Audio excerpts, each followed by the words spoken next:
దోస్త్ మేరా దోస్త్ అంటూ పూర్వ విద్యార్థుల సమ్మేళనం జరిగింది. దోస్త్ మేరా దోస్త్ అంటూ పూర్తిగా వారి స్థితిగతులతో పాటు అభివృద్ధి మీద మాట్లాడే ప్రయత్నం చేస్తున్నారు. ఎడ్యుకేషన్ సిస్టమ్ గురించి గతంలో ఎట్లుండే ఇప్పుడు ఎట్లుండే చేస్తున్నారు. ఒకసారి మనతో పాటు పూర్వ విద్యార్థులు ఉన్నారు. 97 నుంచి అదేవిధంగా 99 వరకు పూర్తిగా పూర్వ విద్యార్థుల సమ్మేళనం జరుగుతుందో ఒకసారి మాట్లాడిద్దాం. అన్న చెప్పండి, ఎట్లుందన్న? చాలా సంతోషంగా ఉంది. ఏది చేసినా కూడా బేస్ ఇక్కడదే, ఇదే బేస్ మాకు క్షేత్రం ఇదే కనుక ఇక్కడ అందించినటువంటి జ్ఞానంతోనే వాళ్ళు ఎమ్మెల్సీ కాగలిగినాం. తర్వాత రాజకీయం లోపల సామాజిక స్పృహతోటి రాజకీయాలలో ఇవాళ కొనసాగుతున్నామంటే ఇక్కడ పొందిన జ్ఞానంతోనే అది సాధ్యమైంది. ఇవాళ అందరం కూడా ఎప్పుడో చిన్నప్పుడు 40 సంవత్సరాల కిందట ఆడుతూ పాడుతున్నటువంటి మేము ఇవాళ బాధ్యత కలిగినటువంటి వ్యక్తులుగా ఈరోజు కలుసుకుంటే చాలా సంతోషంగా ఉంది.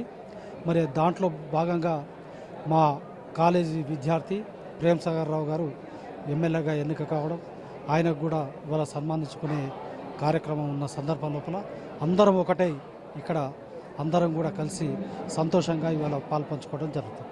ఏంటన్న అంటే ఎట్లుండబోతుంది రానున్న రోజులలో?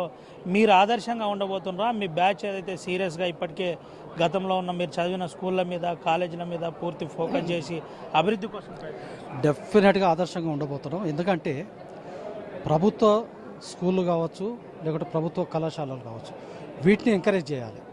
ఇవాళ ప్రేమ్ సాగర్ రావు కూడా ప్రభుత్వ కాలేజీలో చదువుకునే ఇవాళ ఎమ్మెల్యే. పురాణం సతీష్ కూడా ప్రభుత్వ కాలేజీలో చదువుకునే ఇవాళ ఎమ్మెల్సీ అయ్యాడు. ఇవాళ బివి రావు అని మన కాలేజీలో చదువుకున్నతను సివిల్స్ లోపల ఐఆర్ఎస్ సెలెక్ట్ అయ్యాడు. ఇవాళ మహారాష్ట్ర స్టేట్ కమిషనర్గా ఉన్నాడు, ఇన్కమ్ ట్యాక్స్ కమిషనర్గా. ఇవాళ రేవంత్ రెడ్డి, కేసీఆర్ వీళ్ళందరూ కూడా ప్రభుత్వ కళాశాలలో చదువుకున్నటువంటి వాళ్ళే ఇవాళ సామాజిక స్పృహతోటి ఇక్కడ ప్రజలలో ఉండగలుగుతున్నారు. అదే శ్రీ చైతన్య, నారాయణ బ్రిలియంట్, వాళ్ళకి సామాజిక స్పృహ ఉండదు. వాళ్ళు ఎవ్వరు కూడా నాయకులు కాలేదు కూడా. ఇవాళ అయిన నాయకులు అయిన వాళ్ళందరూ కూడా మంత్రులైనా, ముఖ్యమంత్రులైనా, ఎమ్మెల్యేలైనా, ఎమ్మెల్సీలైనా, ఎంపీలైనా ప్రభుత్వ కళాశాల నుంచి వచ్చిన వాళ్ళకే సామాజిక స్పృహతో ఉన్నారు వాళ్ళు కనుక వాళ్ళ ద్వారానే ఇవాళ సమాజం ముందుకు పోతుంది. కనుక మనం అందరం కూడా ఆదర్శంగా ఉండి ప్రభుత్వ కళాశాలలు, ప్రభుత్వ స్కూళ్ళను మనం ఎంకరేజ్ చేయాలి. ఎమ్మెల్సీగా, మాజీ ఎమ్మెల్సీగా పూర్వ విద్యార్థులను ఉద్దేశించి ఏం ఇదే ఇప్పుడు చెప్పిన కదా, అందరం కూడా కలిసికట్టుగా ప్రభుత్వ స్కూళ్ళను కావచ్చు, ప్రభుత్వ కళాశాలల్ని మనం ఎంకరేజ్ చేయాలి. దీంట్లో అన్ని రకాల సామాజిక స్పృహ నేర్పించబడతాయి.